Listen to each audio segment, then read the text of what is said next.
શહેરના ભાયલી વિસ્તારમાં રહેતા આયુર્વેદિક ડોક્ટરે મંગળવારે રાત્રે પત્ની અને પુત્રી બહાર ગયા હતા ત્યારે ઘરમાં સર્જિકલ બ્લેડથી પોતાના હાથની નસ કાપીને આપઘાત કરી જિંદગી ટૂંકાવી લીધી હતી। પોલીસને પ્રાથમિક તપાસમાં જાણવા મળ્યું છે કે ડોક્ટર માનસિક તણાવમાં રહેતા હતા।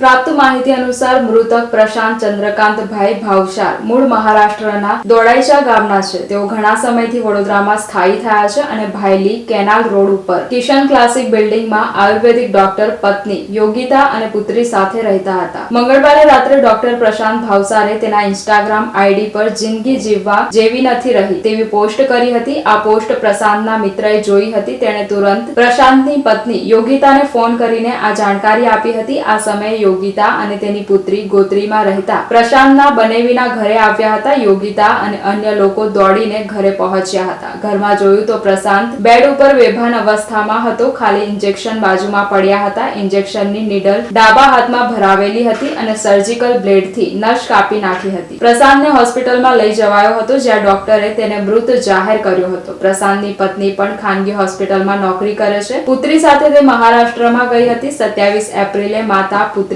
પરત ફર્યા ત્યારે પણ સાંજે પ્રશાંત સાથે તકરાર થતા યોગિતા અને તેની પુત્રી ગોત્રી હરિઓમ નગરમાં રહેતા પ્રશાંતના બનેવીના ઘરે જવા નીકળ્યા હતા। ત્યારે પ્રશાંત તેને મનાવીને પરત લાવ્યો હતો। ફરી 29 તારીખે તકરાર થતા યોગિતા અને તેની પુત્રી પ્રશાંતના બનેવીના ઘરે જતા રહ્યા હતા। તે સમયે પણ પ્રશાંત એવું કહેતો હતો કે જિંદગી જીવવા જેવી રહી નથી। ઘટનાની તપાસ જેપી રોડ પોલીસ સ્ટેશનના અધિકારી આરડી સોલંકી કરી રહ્યા છે।